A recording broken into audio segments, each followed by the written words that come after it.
షావుకారు జానకి గారి భర్త ఎలా చనిపోయాడు? పెళ్ళైన 15 ఏళ్ల తర్వాత ముగ్గురు పిల్లలు పుట్టిన తర్వాత షావుకారు జానకి గారు తన భర్తకు విడాకులు ఇవ్వడానికి కారణాలేంటి? విడాకుల తర్వాత షావుకారు జానకి గారి భర్త ఏమైపోయాడు? అదే సమయంలో జానకమ్మ గారి ముగ్గురు పిల్లల బ్యాక్గ్రౌండ్ ఏంటి? ఇద్దరు కూతుళ్ళు ఓ కొడుకు ఎక్కడెక్కడ సెటిల్ అయిపోయారు? చిన్న కూతురి భర్త ఇంట్లో ఉన్న బాత్రూంలోనే శవమై కనిపించడం వెనుక జరిగిందేంటన్న వివరాలను ఈ వీడియోలో క్లియర్గా చెప్పుకుందాం. షావుకారు జానకి గారు 15 ఏళ్ల వయసులోనే మద్రాసు రేడియోలో బాలానందం అనే కార్యక్రమంలో వ్యాఖ్యాతగా పనిచేసేవారు. పాలగుమ్మి పద్మరాజు, పివి రాజమన్నార్, ఆరుద్ర, బుచ్చిబాబు వంటి వారి కథలను రేడియోలో ఆమె చదివి వినిపించేవారు. ఆమె వాయిస్ను రేడియోలో విన్న బిఎన్ రెడ్డి గారు నేరుగా రేడియో స్టేషన్కి వచ్చి ఆమెను కలిసి మాట్లాడారు. సినిమాల్లో హీరోయిన్గా చేస్తావా అంటూ ఆఫర్ ఇస్తే ఆమె తండ్రి గారు మాత్రం ఒప్పుకోలేదు. ఇలాగే వదిలేస్తే కూతురికి సినిమా మోజు మరింత పెరుగుతుందంటూ పెళ్లి సంబంధాలను చూడటం మొదలుపెట్టారు. సరిగ్గా అదే సమయంలో ఆమెను వెతుక్కుంటూ ఓ వ్యక్తి నేరుగా ఆమె ఇంటికే వచ్చేశారు. మీ అమ్మాయి గొంతును విని మేము ఇక్కడ దాకా వచ్చాము. మీరు టేకుమళ్ళ వారిని రేడియోలో విన్నాం. మీకు మాకు చాలా దూరపు చుట్టరేఖ ఉంది. మా అబ్బాయి ఆకాశవాణిలో రేడియో ఇంజనీర్గా పనిచేస్తూ ఉంటాడు. ఆస్తిపాస్తులు బాగానే ఉన్నాయి.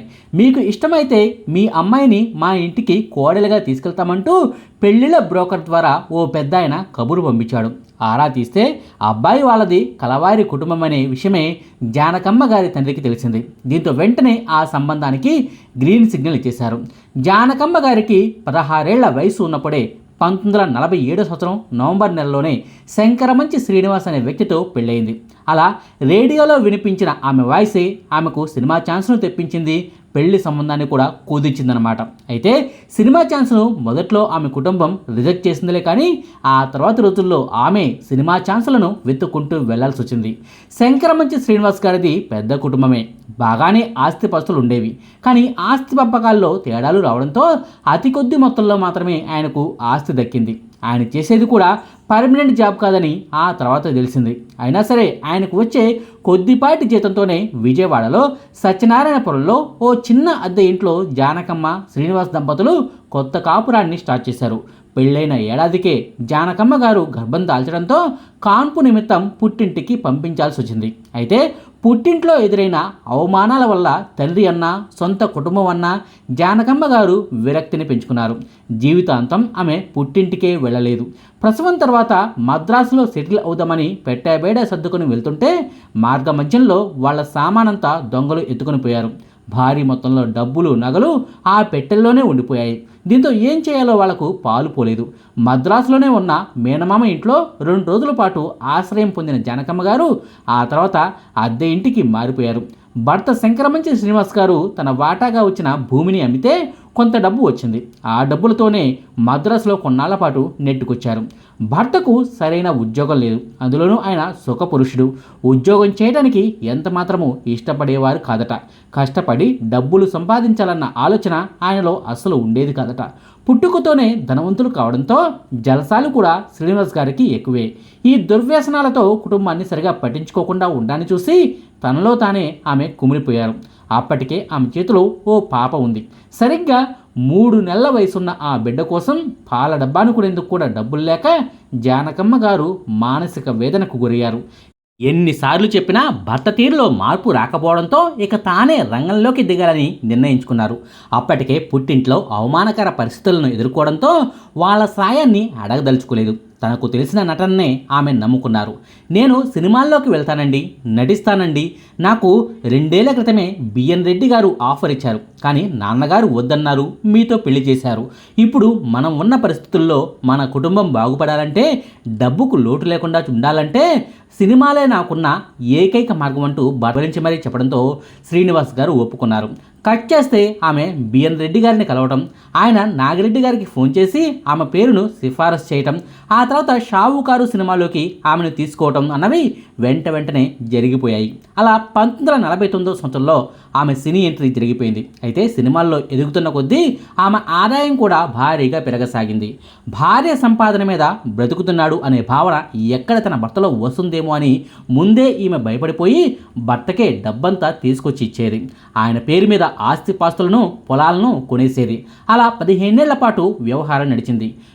పిల్లలు కాస్త పెద్దయిన తర్వాత వాళ్ళ చదువు నిమిత్తం ఓసారి పెద్ద మొత్తంలో డబ్బులు అవసరమయ్యి ఓ ఆస్తిని అమ్మేయాలని చూస్తే తీరా దాన్ని తన భర్త ఎప్పుడో అమ్మేశాడన్న వార్త తెలిసి షావుకారు జానకి గారు విస్తుపోయారు. దాన్ని అసలు ఎందుకు అమ్మేయాల్సి వచ్చిందని భర్తను నిలదీస్తే మరిన్ని విస్తుపోయే నిజాలు తెలిసొచ్చాయి. ఆ ఒక్క ఆస్తినే కాదు, చాలా ఆస్తిపాస్తులను ఆయన అమ్మేశారట. జానకమ్మ గారు సంపాదించిన డబ్బులతో ఆయన జల్సాలను చేసేవారు. స్నేహితులతో కలిసి విపరీతంగా మందు పార్టీలను చేసుకునేవారు. టోర్లకు షికార్లకు వెళ్తూ ఉండేవారు. పేకాట, మద్యం వంటి దుర్వ్యసనాలకు కూడా ఆయన లోలయ్యారు. ఫలితంగా దాదాపుగా 10 ఏళ్లకు పైగా జానకమ్మ గారు సంపాదించిన డబ్బులన్నింటినీ ఆయన పోగొట్టేశారు. ఆ విషయం తెలిసి జానకమ్మ గారు కుమిలిపోయారు. నాకు డబ్బు పోయిందన్న బాధ కంటే నేను నమ్మిన వ్యక్తే ఇలా చేశాడంటన్న బాధే ఎక్కువగా ఉన్నది. ఆయన వ్యాపారం చేసి నష్టపోయి ఉంటే నాకింత బాధ ఉండేది కాదు. కానీ దుర్వ్యసనాలకు లోనై నా డబ్బంతా ఆగం చేశాడు. నా భర్తే ఇలా చేస్తాడని నేను కల్లో కూడా ఉంచలేదు. కనీసం పిల్లల గురించి కూడా ఆలోచించలేదు. నేను పిల్లల కోసమని ఎక్కడెక్కడో ఆస్తిపాస్తులను కొని ఉంచాను. వాటన్నిటిని ఆయన నాశనం చేశారు. ఆయన చేసిన నిర్వాకం వల్ల సినిమాల్లో అగ్రతారగా ఎదిగినప్పటికీ ఒక్క పూట భోజనంతోనే సరిపెట్టుకోవాల్సి వచ్చిన పరిస్థితి దాపురించింది. ఈ పరిణామాలన్నిటికీ నా భర్తే కారణం. ఆయన చేసిన నిర్వాకం వల్లే మా మధ్య దూరం పెరిగింది, అనుబంధము తగ్గింది. ఇలాగే ఉంటే మరోసారి ఇదే పరిస్థితి రిపీట్ కాదన్న గ్యారంటీ లేదు. అందుకే భర్త నుంచి లీగల్గా విడిపోతేనే నా సంపాదన మీద ఆయనకు ఎలాంటి హక్కులు ఉండవు. అందుకే పెళ్ళైన 15 ఏళ్ల తర్వాత 3 పిల్లలు పుట్టిన తర్వాత కూడా భర్త నుంచి విడిపోయాను, విడాకులు తీసుకున్నాను. పిల్లల ఫ్యూచర్ బాగుండాలని అలా చేశా అంటూ షావుకారు జానకమ్మ గారు ఓ ఇంటర్వ్యూలో చెప్పుకొచ్చారు. అయితే భర్తతో విడాకులు తీసుకున్నప్పటికీ ఆయన బాగోగులను మాత్రం జానకమ్మ గారే చూసుకునేవారు. తన సంపాదనతో చెన్నైలోనే ఓ చిన్నపాటి ఇంటిని కొన్నారు. ఆ ఇంటినే మాజీ భర్తకు ఇచ్చేశారు. ఇంటికే నెల నెల కొంత మొత్తాన్ని ఖర్చుల కోసం జానకమ్మ గారు పంపించేవారు. తానేమి ఆయన మీద ప్రేమతో అలా చేయలేదని, ఆయనకు నేను తప్ప ఇంకెవరూ లేరు కాబట్టే, సంపాదించే సత్తా ఆయనకు లేదు కాబట్టే, ఇష్టం లేకపోయినా సరే మానవత్వం ఉన్న మనిషిగా అతడిని జీవితాంతం పోషించానంటూ ఓ ఇంటర్వ్యూలో ఆమె వెల్లడించారు.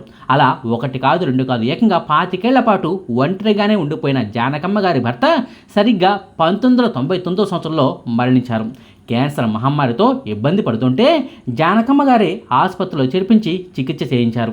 వారం రోజుల తర్వాత ఆయన చనిపోతే అంత్యక్రియలను కూడా ఆమె దగ్గరుండి మరీ చేయించారు.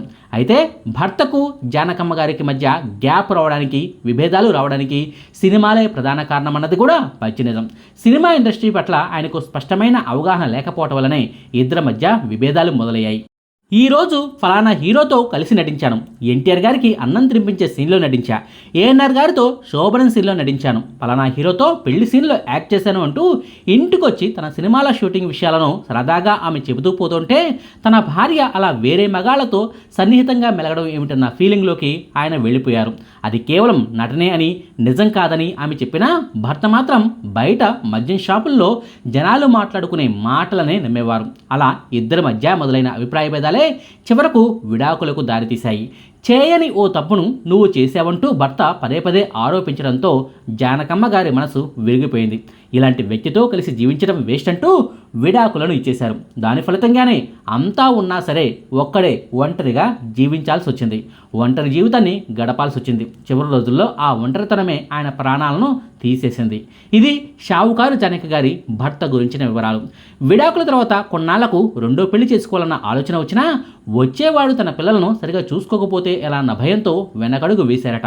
ఏదైనా జరగకూడనిది జరిగితే పిల్లలు ఆగమైపోతారన్న భయంతో జీవితాంతం ఒంటరిగానే షావుకారు జానకి గారు బ్రతికారు. ఇక ఆమె పిల్లల విషయానికి వెళ్తే షావుకారు జానకి గారి పెద్ద కూతురు పేరు యజ్ఞప్రభ. చెన్నైలోనే సెటిల్ అయ్యారు. సామాజిక సేవ, జీవకారుణ్యం పట్ల ఆసక్తితో చెన్నైలోనే సత్యసాయి ప్రాణి సేవా సెంటర్ను ఆమె స్థాపించారు. పెద్దమ్మాయి యజ్ఞప్రభ గారి కూతురు పేరు వైష్ణవి. మనవరాలు వైష్ణవి గారే ఆ తర్వాత రోజుల్లో రోజా, శుభ సంకల్పం వంటి సినిమాల్లో నటించి అమ్మమ్మ వారసత్వాన్ని అందుకుంది. చివరి రోజుల్లో షావుకారు జానకి గారు తన పెద్ద కూతురుతోనే ఉండిపోయారు. ఇక కొడుకు వెంకటరమణ కాలిఫోర్నియాలో ఇండస్ట్రియల్ ఇంజనీర్గా పనిచేస్తూ ఉంటారు. ఆయన భార్య పేరు రాగిణి, గుజరాతీ అమ్మాయి. ఒక్కగానొక్క కొడుకు తనతోనే ఉండిపోతాడని మొదట్లో ఆమె భావించారు. కానీ కొడుకు మాత్రం అమెరికా నుంచి తిరిగి రాలేనంటూ బాంబు పేల్చాడు. అక్కడే సెటిల్ అయిపోయాడు. ఇక చిన్న కూతురి పేరు కృష్ణ సచి.